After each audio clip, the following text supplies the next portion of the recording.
भाटिया जी, पहला सवाल आपसे, और वो सवाल ये है कि अशोक गहलोत जी कह रहे हैं कि अब की बार बीजेपी और आरएसएस का हिंसा के पीछे हाथ। पीएफआई को बैन क्यों नहीं करते सर? पॉलिटिकल खेल क्यों खेल रहे हैं यहाँ पर?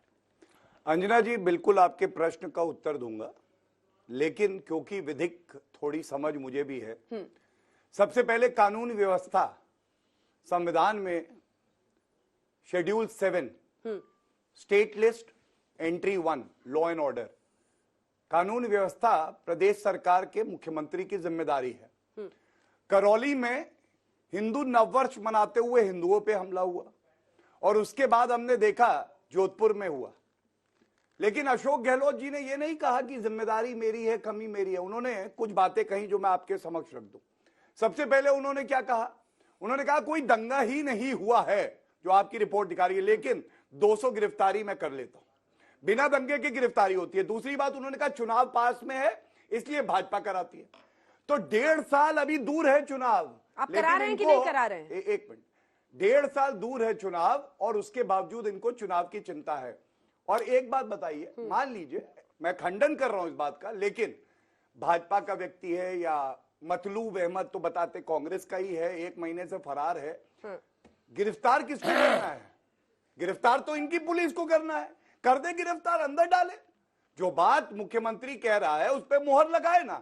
गिरफ्तारी नहीं करेंगे, केवल मुंह जवानी बोलते रहेंगे। और तीसरी बात, एक सांसद अपने गृह जनपद में जाता है, गजेंद्र सिंह जी, तो कहते सांसद आया गृह जनपद में इसलिए दंगा हुआ।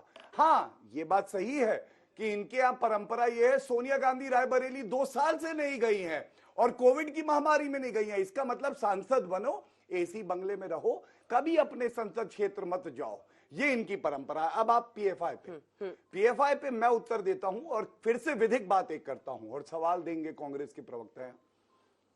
अगर आप प्रतिबंध लगाना चाहते हैं तो ये प्रतिबंध ऐसा नहीं है केवल केंद्र सरकार लगा सकती है, प्रदेश की सरकार भी लगा सकती है। केंद्र ने क्या किया, भाजपा ने क्या किया, मैं आपको अभी कुछ आंकड़े रख दूंगा और बाकी दूसरे सेगमेंट में रखूंगा। सबसे पहले सोलिसिटर जनरल ने कहा पूरे भारत के बैन के लिए हम सारे तथ्य प्रमाण इकट्ठे कर रहे हैं और हम बैन लगाएंगे कि नहीं, ये निर्णय जल्द ही लिया जाएगा। लेकिन उसमें तैयारी क्यों जरूरी है कि जब ये न्यायालय जाए, इनको बैन करना चाहिए। मैं बता रहा हूं, जब न्यायालय जाए तो कम से कम जो तथ्य हो, प्रमाण हो, वो जुडिशियल स्क्रूटिनी को स्टैंड करे। दूसरी बात, झारखंड में भाजपा की सरकार करेगा कौन, बताइए सर? आप करेंगे या ये करेंगे? मैं आपको बता रहा हूं किसको करना है। झारखंड, सुन तो लीजिए, अगर ज्ञान चाहिए तो फिर थोड़ा सा गुरु मानिए। लंबा ज्ञान नहीं, छोटा संक्षिप्त ज्ञान। बिल्कुल संक्षिप्त में। झारखंड में भाजपा की सरकार थी, बैन हमने लगाया था पीएफआई पे। अगर प्रदेश की सरकार लगाएगी तो प्रदेश में वो लागू होगा और अगर केंद्र की सरकार लगाएगी तो वो पूरे भारत के लिए होगा। मेरा सवाल ये है कि कर्नाटका में चुनाव थे, सिद्धारमैया जो है मुख्यमंत्री थे, पीएफआई एसडीपीआई के आतंक के मुकदमे जो थे वो इन्होंने वापस ले लिए क्योंकि इनको वोट बैंक रिझाता था। ये सवाल इनसे पता था, जवाब नहीं छाती पीटेंगे। कौन पीएफआई को बैन करेगा देश में? आप करेंगे, ये करेंगे? सेंट्रल गवर्नमेंट या कोई भी स्टेट गवर्नमेंट कर सकती है। मैं बताया था ना आपको, फुटबॉल का गेम समझ गए, फुटबॉल का गेम समझ गए, तो इसी पे ताली बजा दीजिए। Mukesh Sharma ji, thank you. मुकेश शर्मा जी, राजस्थान संभल नहीं रहा क्या आपसे? एक सेकंड सर, एक सेकंड, मेरा सवाल तो सुनेंगे। सवाल सुनिए, राजस्थान आपसे संभल नहीं रहा क्या? करौली में हिंसा हो तब बीजेपी करा रही है, आप कर क्या रहे हैं? सरकार आपकी है, कौन है गृह मंत्री राजस्थान में? चाहे करौली हो और उसके बाद से अब जोधपुर है, क्यों इस तरह की हिंसा हो रही है? आशा करता हूं, आपने कहा था बीच में नहीं बोला मैं, जितना समय आपने इनको दिया मैंने घड़ी में नोट कर लिया। ठीक है, जवाब दीजिए। हाँ, ताकि मैं एक बात का जवाब दे सकूं। जवाब दीजिए। गौरव भाटिया जी पे निजी कटाक्ष नहीं कर रहा, बड़े अच्छे मित्र हैं मेरे और वो बड़े अच्छे एडवोकेट हैं सुप्रीम कोर्ट के। वैसे जो वादा करते हैं उससे भाग जाते हैं।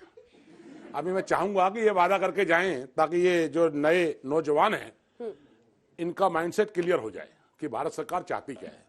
वैसे इन्होंने एक बार महाराष्ट्र के बारे में कहा था अगर चुनाव हार गए तो सिर मुंडवा लूंगा, वो आज तक मुंडवाया नहीं इन्होंने, उसका नहीं मिला। बहस गौरव भाटिया के प्रोफाइल पर नहीं है, आप दर्शकों का टाइम वेस्ट कर रहे हैं। टॉपिक पे अगली बात पे, गौरव भाटिया पे अलग से आपको अगली बात आ रहा हूं। ठीक है। इन्होंने कहा कि राजस्थान में शेड्यूल 7 और पुलिस स्टेट सब्जेक्ट है।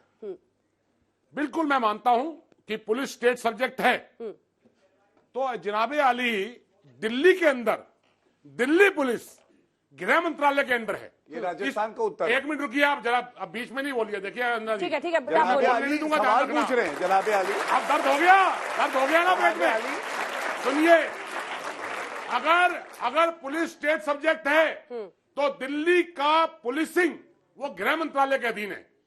क्या आपके गृह मंत्री जहांगीरपुरी के दंगे की जिम्मेदारी लेंगे? आप बता कर जाएं यहाँ पर चैनल पर, बताएं इस डिबेट में आप, अगर आप राजस्थान में पुलिस के ऊपर थोप रहे हैं। ठीक, आपको जवाब देना पड़ेगा। ठीक है, दूसरी ले बात- लीजिए जवाब। जनाबे पूरा कर अली, लीजिए, नहीं, आप पूरा कर मुझे लीजिए, उतना टाइम दीजिए। पूरा कर लीजिए, पूरा कर लीजिए। दूसरी बात, आपने बीजेपी के कितने लोगों को आपने एक गिरफ्तार सवाल किया? किया, आपने एक सवाल किया अभी। अरे सर, आपके आपने पूछा। मुख्यमंत्री कह रहे हैं बीजेपी आरएसएस का हाथ है, कितनों को गिरफ्तार किया? कुछ नाम बता दीजिए। आप मुझे आपने इनसे सवाल किया हाँ, ताकि नौजवानों को समझ में आए क्या है। आपसे सवाल भी क्या इसीलिए आपका? कर रही हूँ। आपने एक सवाल पूछा कि आप बैन कर रहे हैं, पीएफआई को नहीं कर रहे हैं। हाँ। आज हिंदुस्तान में बीजेपी की कितने स्टेटों में सरकार है? हमारी सरकार राजस्थान में है, हमारी 2 स्टेटों में सरकार है, एक स्टेट में हम पार्टनरशिप। 1 मिनट सुन लीजिए आप। वो भी नहीं रहेगी जल्दी। अरे रुकिए आप 2 मिनट, आ रहा हूं। ऐसा है, अब आप बीच में बोल रहे हैं। अब मैं आपको कह रहा हूं 2024 में नरेंद्र मोदी का साफ होना तय है, आप लोगों का साफ होना तय है। सुन लीजिए आप, छोड़िए आप, थैंक यू। सुनिए सुनिए, जनता की आवाज ताली मार रहे हैं, मोदी का ताना जाना तय है, साफ होना तय, ताली मार रहे हैं। सुनिए आप, सुनिए तालियां।